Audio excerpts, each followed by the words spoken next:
ये कहानी है एक छोटे से गांव मिठापुर की। गांव के बाहर एक पुराना तालाब था। पानी हमेशा काला, ना मछली ना मेंढक, और सबसे अजीब बात, रात में उसमें चांद का अक्स नहीं दिखता था। गांव वाले कहते थे, उस तालाब में कोई रहता है, जो बुलाता है और जो सुन ले वो वापस नहीं आता। मनोज शहर से आया था, पढ़ा लिखा, डर वर पर यकीन नहीं। गांव में आते ही बोला, आज रात उसी तालाब के पास बैठूंगा, देखता हूं कौन है वहां। लोगों ने मना किया। बुजुर्ग बोले, बेटा, गुरुवार की रात मत जाना, आज वही निकलती है।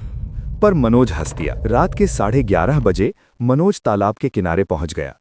चारों तरफ सन्नाटा, हवा तक नहीं चल रही थी।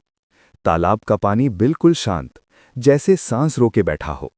अचानक छप, मनोज चौंक गया। पानी में हलचल हुई। फिर किसी के रोने की आवाज। कोई है, मुझे निकाल लो। आवाज बिल्कुल पास से आ रही थी। पहली झलक, मनोज ने टॉर्च चलाई। तालाब के बीच एक औरत खड़ी थी। पानी उसकी कमर तक था, गीले खुले बाल, पीठ उसकी तरफ। मनोज बोला, अरे, आप यहां क्या कर रही हैं? औरत धीरे धीरे मुड़ी। उसका चेहरा देखकर मनोज की सांस रुक गई। आंखें पूरी सफेद, होंठ नीले और गर्दन असामान्य रूप से लंबी। वो मुस्कुराई और बोली, मनोज, तू ही तो मेरा इंतजार कर रहा था।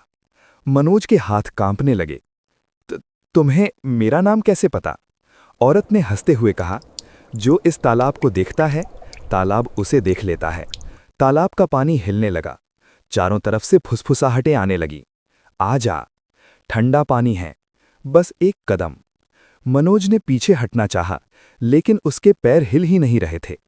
ऐसा लग रहा था जैसे जमीन ने पकड़ लिया हो। औरत की आवाज बदल गई। अब वो चीख जैसी थी। सालों पहले इसी गांव वालों ने मुझे यहीं डुबो दिया था, दाग लगाकर, चुड़ैल कहकर। उसका शरीर धीरे धीरे ऊपर उठने लगा। पैर जमीन को छू ही नहीं रहे थे। तालाब से काले हाथ बाहर आने लगे। मनोज चिल्लाया, मुझे छोड़ दो।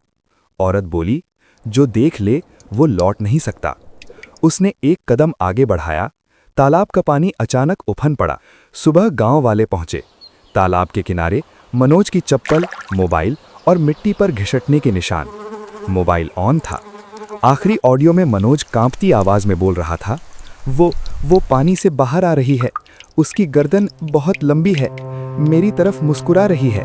फिर एक औरत की धीमी हंसी।